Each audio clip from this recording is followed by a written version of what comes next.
Dear students, पिछली video में हमने बात की थी किलोवाट घंटा के विषय में, जिसका अर्थ होता है एक किलोवाट शक्ति वाले विद्युत परिपथ द्वारा एक घंटे में व्यय विद्युत ऊर्जा 1 किलोवाट घंटा कहलाती है।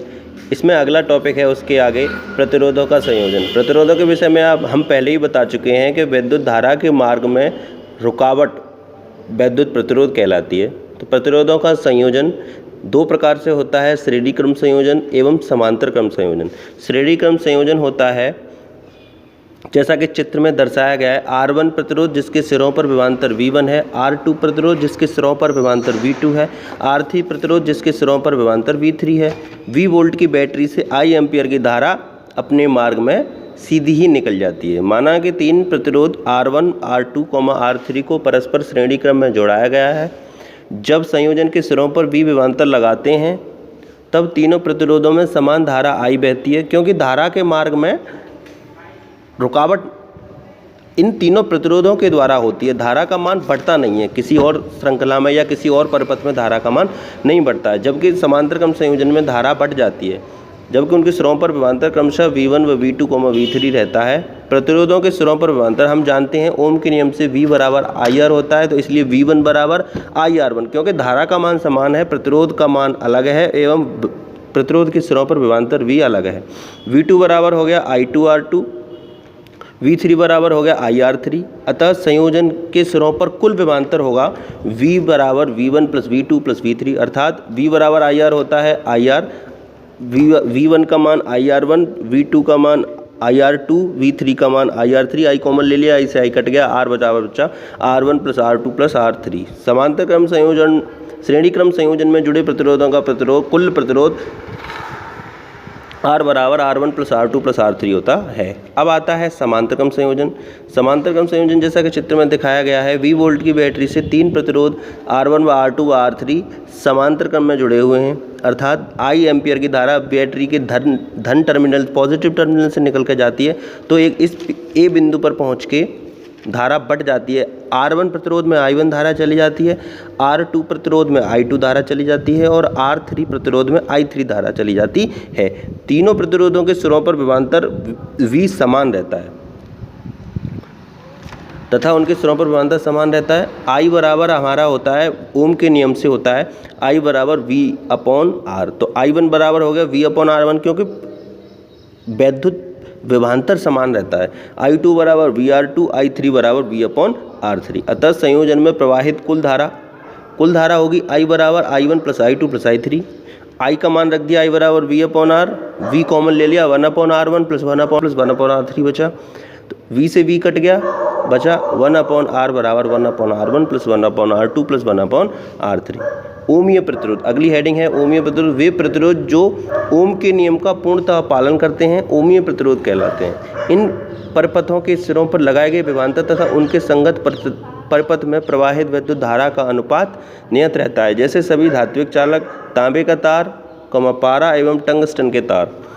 अगली हेडिंग है अनोमीय प्रतिरोध। वे विद्युत प्रतिरोध जो ओम के नियम का पूर्णतः पालन नहीं करते हैं अनोमीय प्रतिरोध कहलाते हैं। इन परिपथों के सिरों पर लगाए गए विभवांतर तथा उसके संगत परिपथ में प्रवाहित विद्युत धारा का अनुपात नियत नहीं रहता है, जैसे टॉर्च का बल्ब, डायोड बल्ब एवं ट्रांजिस्टर। अब यहाँ पर न्यूमेरिकल दिए गए हैं। पहला न्यूमेरिकल हम देखते हैं। चांदी के एक तार में 90 कूलम आवेश 1 घंटा 15 मिनट में बह रहा है। तार में बहने वाली विद्युत धारा का मान एम्पियर में ज्ञात कीजिए। दे रखा है आपको, यहाँ पे दे रखा है Q कूलम आवेश दे रखा है 90 कूलम। सबसे पहले लिखेंगे उसे 90 कूलम आवेश। समय दे रखा है आपको 1 घंटा 15 मिनट। 1 घंटा 15 मिनट में 4500 सेकंड होंगी। हम जानते हैं विद्युत धारा I बराबर Q अपॉन T होता है। आवेश आपको दे रखा है 90 कूलम और समय दे रखा है 45। 90/45 का मान आएगा 0.02 एम्पियर, अतः परिपथ में 0.02 एम्पियर की धारा बह रही है। अगला न्यूमेरिकल यहाँ पे दे रखा है एक तार के अनुप्रस्थ काट का क्षेत्रफल 1 मिलीमीटर स्क्वायर है।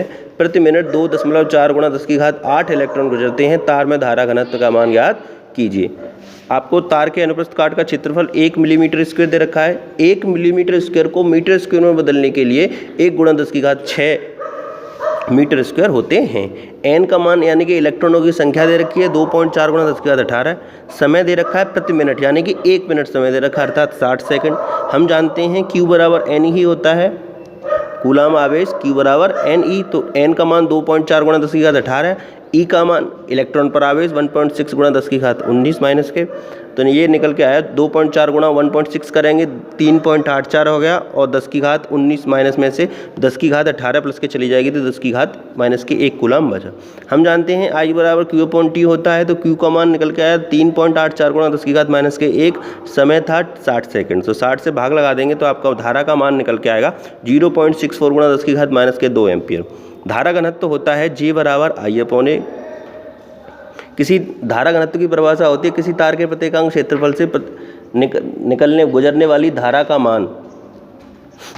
I का मान निकल के आया 0.64 गुणा 10 की घात माइनस के 2, A का मान था तार के अनुप्रस्थ काट का क्षेत्रफल 1 गुणा 10 की घात माइनस के 6, तो 0.06 गुणा 10 की घात 6 ऊपर जाके प्लस की हो गई, 6 में से 2 गए तो 4 बचे प्लस की, अतः मान निकल के आया 6.4 गुणा 10 की घात 3 एम्पियर प्रति मीटर स्क्वायर।